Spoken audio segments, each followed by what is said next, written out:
잡혀간다고. 10시 53분경 비상계엄 발표가 나고 종료 후에 전화가 왔다고 합니다. 1차장입니다. 봤지? 비상계엄 발표하는 것 봤습니다. 이번 기회에 다 잡아들여 싹 다 정리해. 국정원에도 대공 수사권을 줄 테니 우선 방첩사를 도와 지원해. 지금 자금이면 자금, 인력이면 인력, 무조건 도와.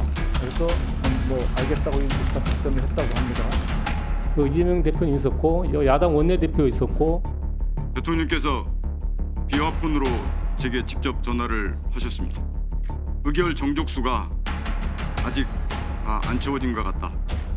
빨리 문을 부수고 들어가서 안에 있는 인원들을 끄집어내라 라고 말씀을 하셨습니다. 질서 유지에 필요한 소수의 병력만 투입하고 실무장은 하지 말고 국회의 계엄 해제 의결이 있으면 바로 병력을 철수시킬 것이라고 했습니다.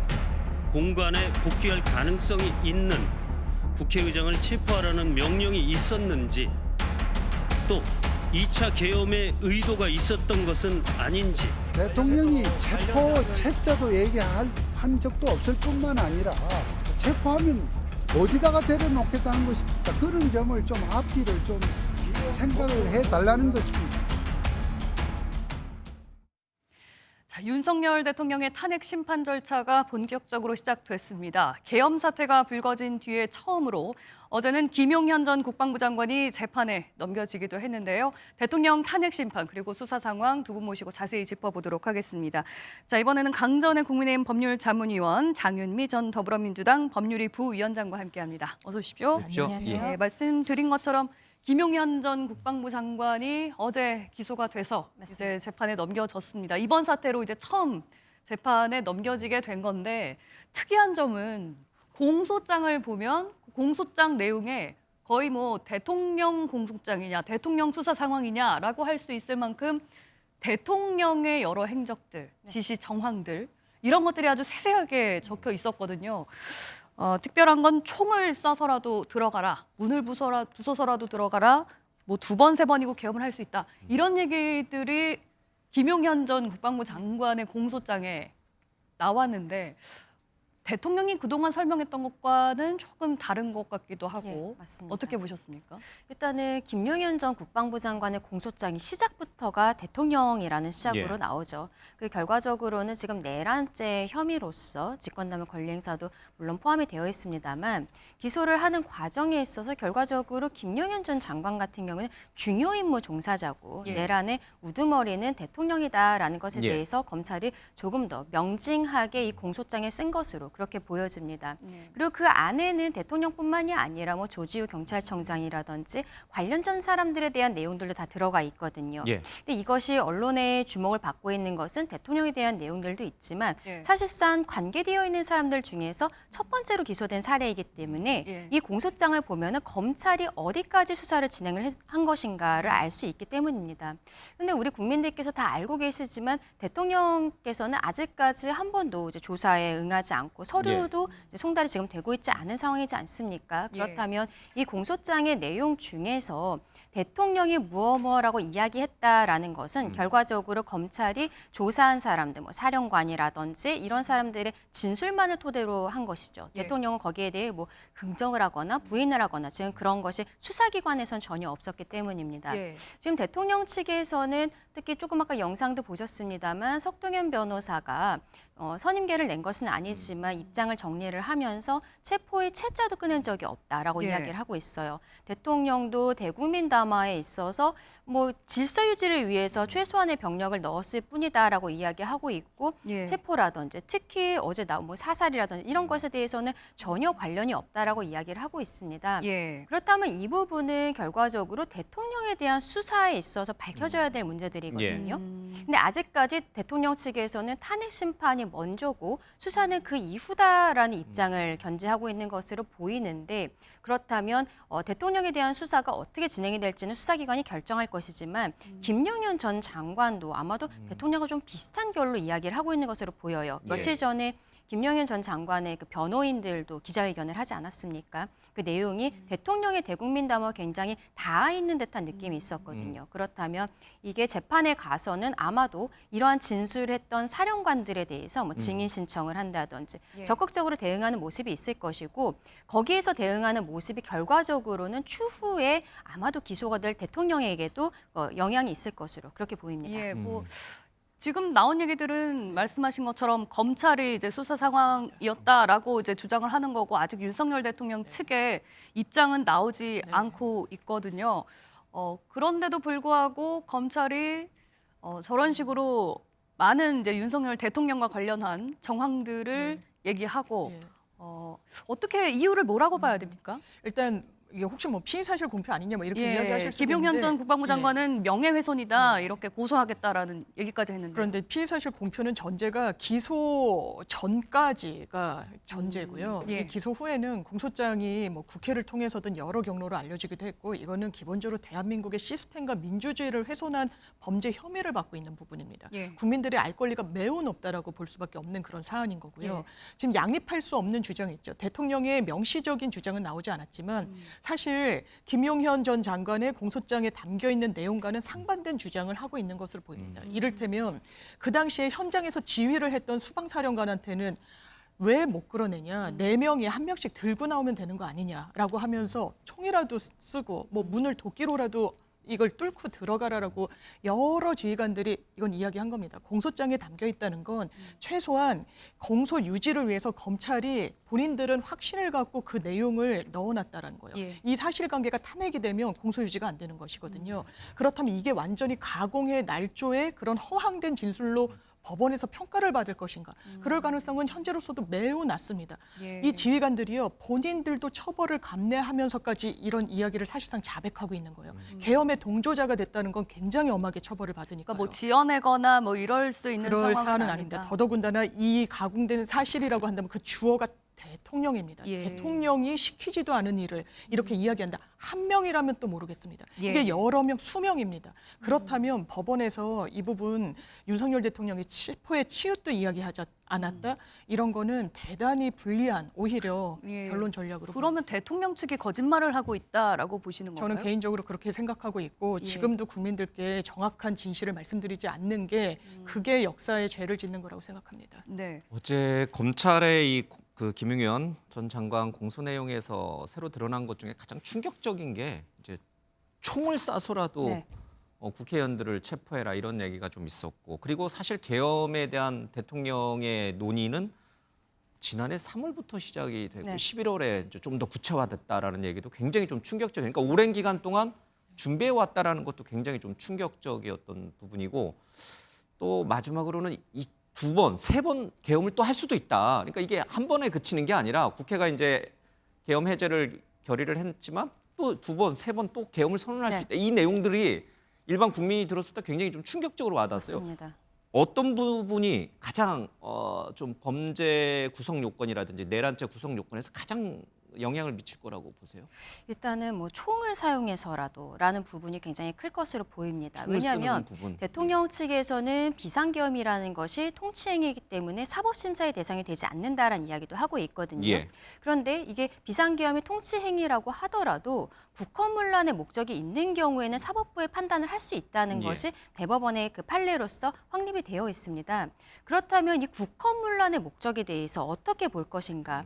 대통령은 오히려 헌법 질서를 지키기 위해서 지금 민주당의 폭거라든지 이런 것들로 인해서 경종을 울리기 위한 것이었다라고 이야기를 하고 있는데 국회에 들어간 계엄군들이 우리가 영상으로 봤을 때는요, CCTV로 봤을 때 그렇게 뭐 물론 창문을 깨고 들어가긴 했습니다만 그 안에서 체포를 한다거나 어떤 사살을 한다거나 이런 형태의 느낌은 실상 별로 없었던 것이죠. 전문가들이 이야기했던 것도 헬기가 국회 경내에 들어왔는데 군인들이 걸어서 들어갔다는 거예요. 뭔가 그렇게 뭐 다급해 보이지도 않고 준비가 안 된 것이 아니냐라는 이야기들을 했습니다. 그런데 지금 나오고 있는 진술들은 오히려 그 안에서 체포를 넘어서서 뭐 총을 쏘고 그리고 장 변호사님 얘기해 주신 것처럼 좀 구체적인 진술들 4명이 1명 들고 나오면 되는 거 아니냐. 예. 이런 것들에 대해서는 결과적으로 대통령과 김용현 장관 측에서 여기에 대해 부인을 하고 있다면 적극적으로 뭐 증인 신청을 한다거나 이렇게 해야 되는 부분들인 것이죠.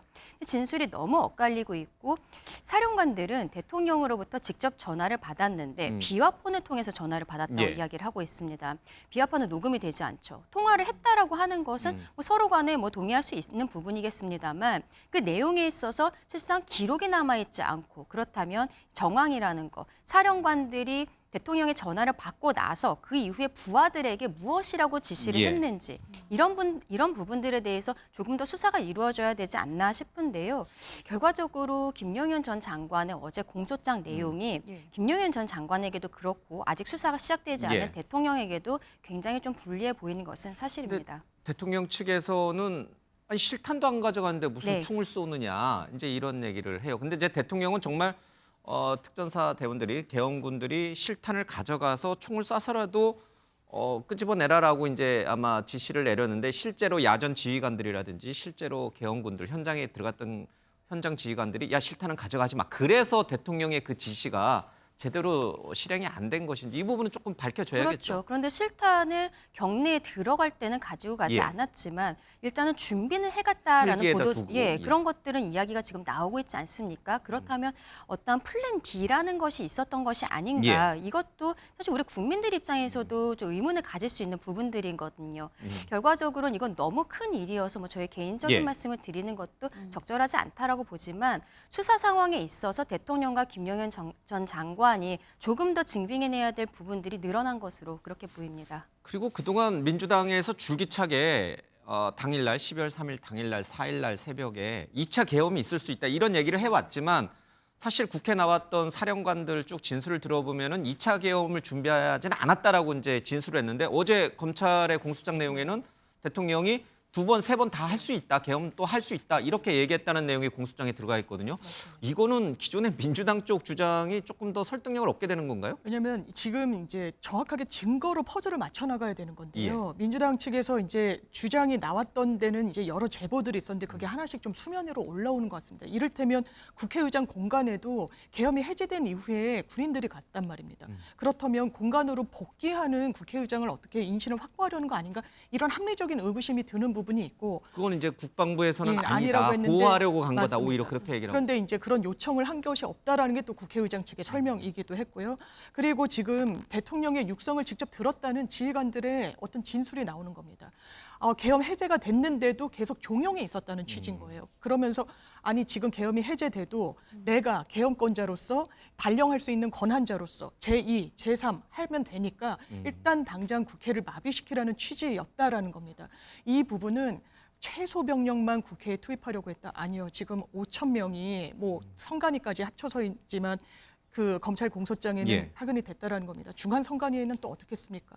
복면에, 야구방망이에, 송곳에, 안대. 송곳은 왜 가져? 아마 이 부분과 관련해서 제압하려는 용도가 아니라면 사실 설명되지는 않습니다. 이건 인신의 사용을 하려고 하는 용도가 아니라면 사실상 설명되지 않는 부분이라서 굉장히 구체적인 계획이 있었고 치밀했다. 다만 이 군인들, 현장에 있던 군인들이 제복 입은 시민이라고 칭해지지 않습니까? 대단히 이런 위법한 예. 위헌적인 명령을 현장에서 제대로 수행하기가 어렵다는 판단을 지휘관부터 내렸기 때문에 그나마 일단락이 됐지 이것은 성공을 굉장히 강력하게 예. 준비했던 그런 정황들이 이미 드러나고 있는 예, 거죠. 뭐 다시 선거죠. 말씀드리지만은 지금까지 나오는 이런 얘기들이 검찰이 주장하고 있는 수사 상황들 지금까지 뭐 대통령이 여태까지 얘기했던 것과 이렇게 배치되는 주장들이 나오고 있냐 이 부분인데 이런 것들이 맞는지 안 맞는지 확인을 해보려면 윤석열 대통령이 직접 좀 나와서 수사를 받아보고 예. 얘기를 하면 좋을 것 같은데 맞습니다. 25일에도 안 나오고 내일은 나올까요?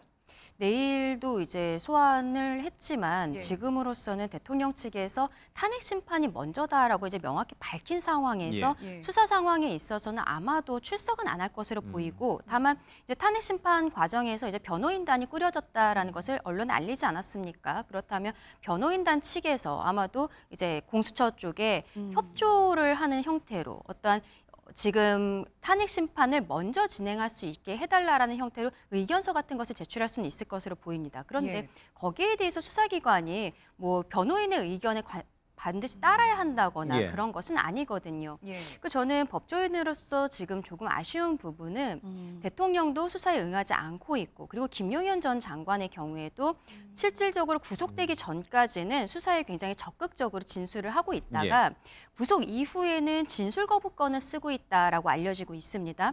그렇다면은 지금 김용현 전 장관의 공소장에 나온 내용에 대해서 김용현 전 장관이 만약에 진술 거부권을 쓰지 않고 적극적으로 수사에 임했었다면 그 과정에서도 탄핵될 수 있는 부분들이 저는 분명히 있었을 것이라고 생각해요. 예. 물론 김용현 전 장관 측에서도 뭐 그 변호사들이 생각한 부분들이 있겠습니다만 이런 것들이 결과적으로 공소장이 언론에 공개가 되면서 대통령의 탄핵 심판 여기에도 좀 불이익한 방면으로 영향이 있을 수가 있는 것이거든요. 탄핵이라는 것은 형사적인 부분에 대해서도 물론 보지만 대통령이라는 직을 할 수 있는 것이냐 없는 것이냐 예. 여기에 대해서 보기 때문에 그 사건뿐만 아니라 전후의 사정까지도 모두 보게 됩니다. 그런데 지금으로서는 헌재에서 대통령이나 그리고 김용현 전 장관에 대한 자료는 갖고 있지 않고 아마도 지금 국회 측에서 증거로서 제출을 하려는 것들이 이 관련된 사령관들의 진술 예. 이런 것들이거든요. 네. 근데 이 진술이 바로 지금 김 전 장관의 공소장에 들어있는 내용들이기 때문에 굉장히 불리한 거예요, 대통령에게는. 그래서 수사에 대해서 지금 탄핵 이후에 하겠다라고 이야기는 하고 있지만 결과적으로 수사기관의 자료들이 헌재로 넘어갈 수 있는 상황에서는 저는 수사에도 조금 더 적극적으로 나서는 것이 맞지 않나라고 개인적으로 하지만 생각합니다.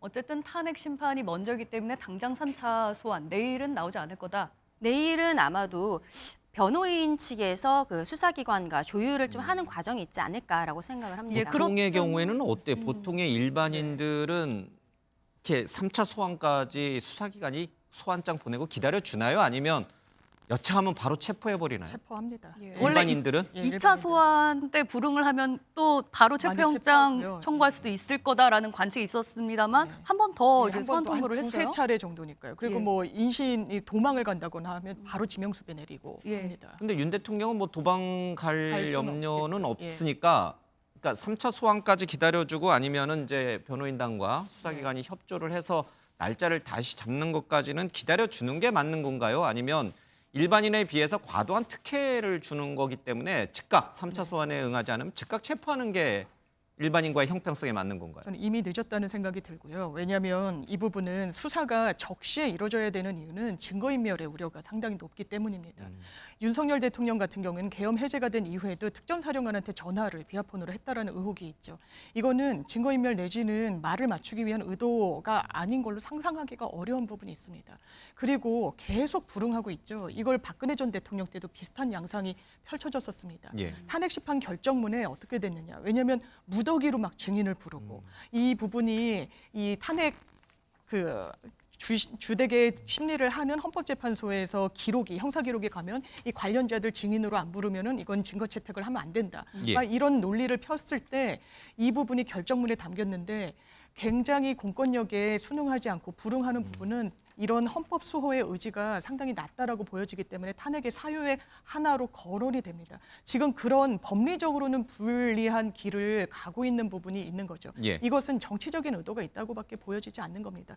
법률적으로는 상당히 좀 무리한 주장 그리고 무리한 반응을 보이고 그런 대응이 법원에는 상당히 좋지 않은 영향을 미칠 수밖에 없는데 이른바 장외전 그리고 얼마 되지 않는 본인의 지지층을 좀 향한 그런 정치적 행보로도 읽히는 게 바로 이런 이유 때문입니다. 진짜 이번에도 만약에 안 나오면 정말 체포영장을 청구할까요? 공수처에서는 아마도 검토는 할 것으로 보입니다. 예. 왜냐하면 대통령도 어쨌든 국민의 한 사람이기 때문에 국민 위에 군림하는 건 아니고. 그렇습니다. 예. 국민들께서 보시기에도 굉장히 의아한 것은 사실이거든요. 그렇기 때문에 저는 3차 소환에 있어서는 그냥 말없이 지금까지 그냥 안 갔던 것이 아니라 이제는 변호인 선임은 했다라고 하니까 예. 변호인 측에서 여기에 대해 의견 조율을 하지 않을까라고 생각을 하는 것이죠. 그런데 말씀드린 것처럼 변호인들 입장에서는 탄핵 심판을 먼저 진행을 하고 수사를 그 이후에 해달라고 아마도 예. 요청을 할 것으로 보이는데 수사기관이 반드시 거기에 대해서 구속돼야 될 이유는 없는 것이고 그리고 김용현 전 장관은 이미 기소가 되었잖아요. 예. 그럼 이제 형사재판이 시작이 되는데 앞서 우리가 이야기한 것처럼 공소장 자체에 대통령이 뭐라고 이야기했다라는 부분들이 나오는 거예요. 그러면 김용현 전 장관 입장에서도 대통령이 그런 말을 한 적이 없다라고 이것을 탄핵해야 되는 부분들이 있거든요. 예. 그것도 역시 대통령이 수사기관에 협조를 해줘야만 나올 수 있는 부분들인 것입니다. 그래서 아마도 내일 대통령이 직접 출석할 것으로 예상되지는 않지만 대통령의 변호인 측에서도 공수처에서 체포영장이라든지 구속영장에 대해서 검토하고 있을 것이라는 것은 충분히 알고 있을 것이고 여기에 대해서 향후의 과정을 봤을 때 미루는 것에 대해서는 조금 부정적으로 좀 보고 있지 않을까라고도 체포영장 생각합니다. 청구하면 집행은 가능한 건가요? 이것도 지금 일단은 어려울 수 그게 있다라던데. 지금 뭐 공수처라든지 수사기관에서는 만약에 경호처에서 맡게 된다면 예. 이것은 특수 공무집행방해가 될 수 있다라고 이야기를 하고 있는 예. 것이죠. 정말 예. 초유의 상황이 있을 수 있는 것입니다. 근데 영장이라는 거 처음에 이제 긴급 체포 얘기도 나왔어요. 김용현 전 장관 그리고 여러 사령관들 같은 경우에는 일단은 긴급 체포를 하고 그 다음에 정식으로 그 영장 청구를 해서 구속이 되어 있는 상황인데. 긴급 체포 같은 경우에는 법원에 영장이 없는 상태로 하는 것입니다. 그래서 그때 대통령에 대한 긴급 체포는 법조인들은 그건 좀 힘들지 않겠냐. 경호처가 있기 때문에 예. 그렇게 예상을 했고 만약에 인신의 구속이 필요하다면 법원의 정식 영장을 받게 되지 않겠냐라고 이야기를 하고 있는 것이거든요. 법원에서 이제 영장이 나왔다고 해도 경호처가 반드시 거기에 뭐 수긍을 한다거나 그래야 되는 것은 아닙니다. 지금 아, 특수공무집행 방해라고 하지만 네. 현실적으로 경호처에서는 어떤 물리적인 행사를 할 가능성이 저는 좀 높다라고 보고요. 근데 예. 거기에 대해서는 대통령께서 우리 국민들께 법적 정치적 책임 회피하지 않겠다고 하셨잖아요. 예. 대통령께서 오히려 국민들께 말씀하신 내용이 있기 때문에 스스로 결자해줘야 되는 부분이 아닌가라고 생각합니다. 예. 그러니까요. 대통령으로 뽑아줬던 우리 국민들이 어떠한 시선으로 지금 이 사건을 수사를 좀 지켜보고 있는지 좀 잘 알았으면 좋을 것 같습니다. 예. 자, 수사와 함께 이제 헌재 이 탄핵 심판 절차도 좀 빨리 속도를 좀 내고 있습니다. 어제 첫 변론 기일이 있었는데 헌법재판관들의 얘기가 사뭇 관심을 많이 끌었습니다. 직접 들어보겠습니다. 피청구인의 어떤 말하자면 해야 될 거를 완전히 뭐 못하게 하고 뭐 이런 식으로 해갖고 진행하지는 않을 겁니다. 예. 충분히 보장을 해드리는 예, 예. 한도 내에서는 해드리고 그 대신에 협조를 해주셔야죠. 예. 그러니까 협조해드리는데, 그러니까 그거를 저희가 봤을 때 말하자면 필요 이상으로 말하자면 이제 이거 충분히 할 수 있는데 안 하시거나 뭐 이렇다고 하면 저희는 그거에 대한 제재를 하겠습니다. 예, 예. 저희가 준비하는데 지금 그 원고 소추인 측에 비해서 변호인단 수도 워낙 적고 네. 지금 저희가 지금 뭐 충분히 준비를 해야 되는 상황인데 이걸 길을 너무 빨리 이렇게 자꾸 그래 주시면은 저희가 소송을 지연하려는 것이 아니고 예. 정리하는데 좀 시간이 좀 필요하기 때문에 12.3 윤석열 내란 사태는 아직 끝나지 않았습니다. 신속한 윤석열 파면을 위하여 소추위원으로서 최선을 다하겠습니다. 네, 어제 윤석열 대통령 탄핵 심판의 첫 사건 변론 준비 기일이 열렸습니다. 변론 준비 기일이 이제 정식 변론을 하기 네. 전에 이제 쟁점이 어떤 것들이 있는지 좀 정리를 하고 앞으로 이제 재판 일정 같은 거 좀 조율하고 그런 거라 이제 한 40여 분 만에 이제 좀 짧게 끝이 났는데 여기에 이제 윤석열 대통령의 대리인단이 이제 출석을 했습니다. 네. 바로 직전에 변호인단이 급하게 이제 막 구성이 됐어요. 도착도 임박해서 네. 도착을 했다고 하더라고요. 변호인단 구성에 좀 어려움을 겪고 있다라는 얘기들은 들리고 있었습니다만 진짜 그 이유가 있었는지 아니면 일부러 좀 미뤘던 감도 있었는지 어떻게 보십니까? 저는 그날 출석한 대리인들은 최소한 그 훨씬 전에 이미 구성이 되지 않았나 싶습니다. 언론에 이름이 나온 것도 훨씬 이전이었고요. 예. 그런데 위임장 제출하는 걸 미뤘던 거죠. 위임장을 내는 순간 송달 이런 문제는 다 해결이 되거든요. 이제 앞으로는 그러면은 막 서류 받는 거 거부하거나 수치 거부하거나 이런 건 이제 통하지 않겠네요. 변호사 사무실에서까지 안 받는다는 건 있을 수도 없는 일이어서 예. 그렇게 꼼수를 쓰지는 못할 텐데 근데 지연 전략을 쓰고 있는 부분은 분명히 있죠. 위임장 당일에 내고 원래는 안 나오는 거 아니냐라고 했지만 안 나오는 선택은 하기 어려웠을 겁니다. 예. 굉장히 중요한 거죠. 변론 준비 기일이어도 수명 법관들이 쟁점 정리를 하는 절차니까요. 네. 그런데 이런 첫 기일에 만약에 이 소추 쪽, 그러니까 원고인 국회 소추인단만 자리를 한다. 그럼 일방의 견해만 듣는 겁니다. 일단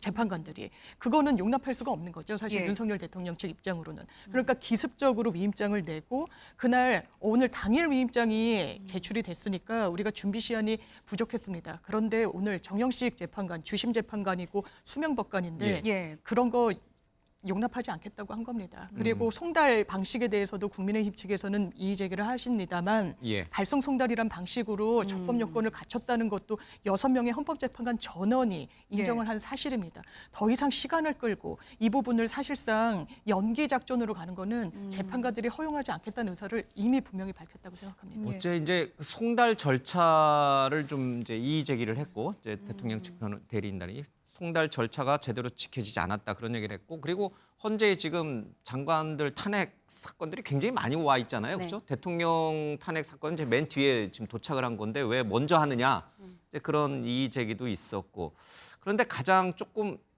의아했던 부분은 계엄 선포와 관련해서 확인되지 않았다 이제 이 얘기를 대리인단이 했는데 이 정영식 헌재 재판관이 뉴스 보도를 다 봤는데 그게 사실이 아니냐라고 하면서 이제 물론 제지하겠습니다. 왜 대통령 측에서는 대통령이 비상계엄 선포했던 것, 또 포고령을 반포했던 것 이런 것들에 대해서 사실 확인이 필요하다고 주장하는 건가요?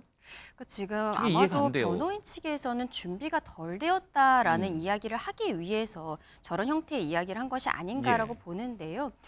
그 법원에서 판단을 할 때는 물론 증거도 있습니다만 예. 법원의 현저한 사실, 그러니까 지금 뭐 방송에 다 나오지 않았느냐라고 뉴스로 다 이야기, 봤잖아요. 예. 그런 것들도 다 그 판단할 수 있는 부분들이 되는 것입니다. 그리고 뭐 어떤 절차, 송달 절차라든지 이런 것들에 대해서 문제 제기하는 것은 실상 법원의 권위에 좀 이렇게 위협이 되는 이렇게 받아들일 수도 있는 부분이거든요. 그렇기 때문에 헌법재판소의 결정에 대해서는 향후 좀 존중하는 모습을 보여야 되는 것이 굉장히 필요하다고 생각을 합니다. 좀 아까 장 변호사님께서는 아직 뭐 이게 지연 의도가 있는 것이 아니냐라고 예. 이야기를 하셨지만 실질적으로 그렇지는 않았던 것으로 보입니다. 검찰 출신 변호사들에 대해서는 어느 정도 뭐 김홍일 전 위원장이라든지 석동현 변호사도 그 선임계는 넣지 않았지만 계속적으로 돕는 모습들이 있었죠. 그런데 석동현 변호사가 이야기를 했을 때 탄핵 심판과 형사 사건은 변호사를 별개로 선임을 할 것이다라고 이야기를 하지 않았습니까? 네. 탄핵 심판은 아무래도 헌법재판소 사건을 다뤄봤던 변호사를 구해야 되는데 풀이 너무 적어요. 예. 실질적으로 헌법재판소 재판관이라든지 재판연구원을 했던 사람 자체가 너무 적습니다. 그리고 이번 사건 같은 경우에는 계엄이기 때문에 군과 관련이 되어 있거든요. 그러면 군의 내부 사정을 아는 변호사도 좀 찾아야 되는 부분들이 있는데 역시 좀 풀이 적은 부분들 그런 것들이 있는 것이죠. 그동안 이름이 나왔었던 뭐 김홍일 전 위원장이라든지 뭐 윤곽근 변호사 이런 분들은 오랫동안 이제 검찰에 있었던 분들이잖아요. 근데 어제 나온 앞으로 이제 배보윤 변호사를 중심으로 해서 현재 탄핵 심판은 진행이 될 것으로 보이는데 이런 분들을 찾는 과정이 좀 어려웠던 것이 아닌가. 그리고 현실적으로 실제로. 그리고 좀 준비가 덜 되어 있었기 때문에 어제 변론 준비기일 절차에 가서는 이러한 이야기들을 했었던 것이 아닌가라고 보입니다. 근데 왜 그런 헌법 관련된 또는 군 관련된 전문 지식을 갖고 있는 변호사를 찾기 어려워요?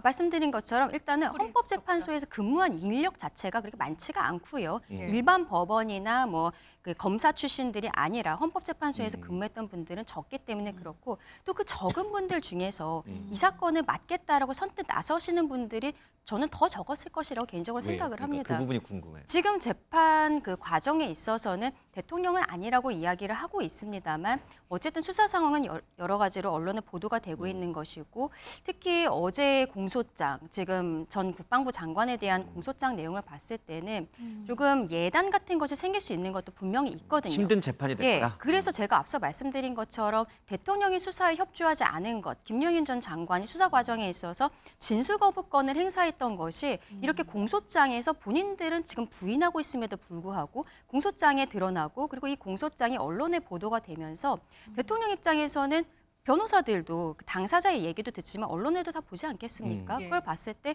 쉽지 않은 싸움이 될 수 있다라고 생각할 수 있는 것이죠. 그러한 과정들이 있었던 것이 아닌가라고 보입니다. 그러니까 이제 헌법 재판을 잘하는 변호사 인력풀도 작고 그나마 그 작은 인력풀 속에서도 이 심판, 이 대통령 대리인을 했을 경우에 과연 승소할 수 있겠느냐 또 그 후폭풍까지 다 감안했을 때 선뜻 나서는 변호사들이 없다. 그 나서기가 쉽지 않을 것으로 보이고 그리고 좀 중견 변호사들 같은 경우에는 로펌의 파트너라든지 이런 경우일 가능성이 높은데 그렇다면 만약에 이게 정권과 관련된 사건이기 때문에 사건을 수임을 했을 때 만약에 뭐 이제 정권이 바뀌게 된다거나 이럴 때 현실적으로 회사 운영에 있어서의 어려움 같은 것들을 생각할 수 있는 부분이 있고 세무조사라든지 이런 것들도 고려를 할 수가 있기 때문에 변호사들로서는 지금 그 대통령의 사건에 대해서 선뜻 맡기는 실상 어려운 사건입니다. 그럼 이런 거는 대통령 측의 고유의 개인적인 사적인 사정인가요? 아니면 헌법재판소에서 그래 변호사 구하기 힘드니까 그런 사정을 참작해서 조금 더 천천히 할게 이렇게 가는 게 맞는 건가요? 헌법재판소는 기본적으로 국선 변호인을 선임해주기도 하고요. 시간이 지체되고 변호인 구성이 필요하다는 이유로 지체할 필요가 없습니다. 그리고 헌법재판소 결정 예를 과거에 보면요. 기본적으로 여러 탄핵 사건이 있는데 왜 대통령부터 하겠다고 하느냐. 헌법 수호의 관점에서 조속한 결정이 필요한 경우 지금 사안이 딱 그 상황에 해당한다고 보여지는 거죠. 그리고 그 당사자가 피청구인이 헌법 수호와 관련해서 굉장히 중요한 임무를 담당하는 자인 경우 이런 경우에는 조속한 결정이 매우 필요하다라고 헌법재판소가 미리 결정을 낸 바가 있습니다. 그렇다면 변호인 선임 이런 사유를 이유로 이걸 해태하고 미룬다는 건 사실 법원으로서는 헌법재판소로서는 상상하기가 좀 어려운 부분이 있고 이 변호인들은 아마 재판부를 설득하는 것보다는 시간 끌기에 좀 더 방점이 있는 것 같습니다. 왜냐하면 계엄 선포는 온 국민이 생방송으로 다 목도를 했어요. 이거는 뭐 명징합니다. 그런데 이런 부분까지 다투고 가겠다는 건 이 법관의 심증을 형성하는 데 도움이 되지 않는 것이거든요. 그러니까 이걸 어떻게든 좀 끌고 가겠다는 의도를 다시 한번 보여줬다고 생각합니다. 알겠습니다. 어쨌든 이렇게 윤석열 대통령의 탄핵 심판 사건이 이제 시작을 했습니다. 탄핵 심판이 이제 시작이 됐습니다. 6인 체제로 결국에 이제 출발을 하게 됐는데 이 재판관 임명이 미뤄지면서 만약에 이 6인 체제가 계속 장기화돼서 선고일까지 가게 됐을 때 과연 이 6인 체제 안에서 최종 선고까지 내릴 수 있느냐. 이 부분에 대해서도 좀 의견이 엇갈리는 것 같은데 당장 헌법재판소에서는 아직 결정된 게 없다라고 얘기를 하고 있어요. 왜냐하면 지금 법규상으로는 7명 이상이 출석을 해서 심리를 해야 된다라고 되어 있는 것이고 지금 6명으로 할 수 있다는 것은 이진숙 방통위원장이 본인이 탄핵이 소추가 돼서 7명이 있어야 된다는 법 때문에 본인 사건이 진행이 안 되니까 본인의 재판에 대한 권리 이것이 침해된다고 해서 가처분을 넣었던 것이거든요. 그랬더니 헌법재판소에서 6인으로서 일단 심리는 가능하도록 가처분 결정을 내려준 것입니다. 지금 대통령 그 측에서도 어떻게 보면은 이 6인으로서 심리할 수 있다라는 가처분 결정은 이진숙 방통위원장 사건에만 해당이 되는 것인데 지금 헌법재판소에서는 이 사건에도 6명으로 심리가 가능하다고 지금 결정을 내린 상황이죠. 다만 그 나중에 의결을 할 때까지도 6인으로 가능한 것인가? 그것은 지금 내부적으로 검토를 하고 있다. 뭐 이야기는 대외적으로는 하고 있지 않습니다. 결론적으로는 법에 7인 이상으로 되어 있기 때문에 의결 자체는 7인 이상이 되어야 될 것으로 보이는데 지금 국회에서 추천한 3명의 몫에 대해서 권한대행이 임명을 할 수 있는지 없는지 지금 이것 갖고서는 진행이 안 되고 있잖아요. 근데 헌재는 아마도 이 3명이 곧 들어올 것이라고 생각을 했던 것 같아요. 왜냐하면 이진숙 방통위원장 사건이 12월 말에 원래 마지막 결심을 하고 선고를 앞두고 있었습니다. 근데 이것을 1월로 기일을 변경했어요. 마지막 변론 기일을. 그러면서 변론 기일을 변경한 이유가 국회에서 새로운 헌법재판관들 임명 절차를 지금 거치고 있기 때문이다라고 했거든요.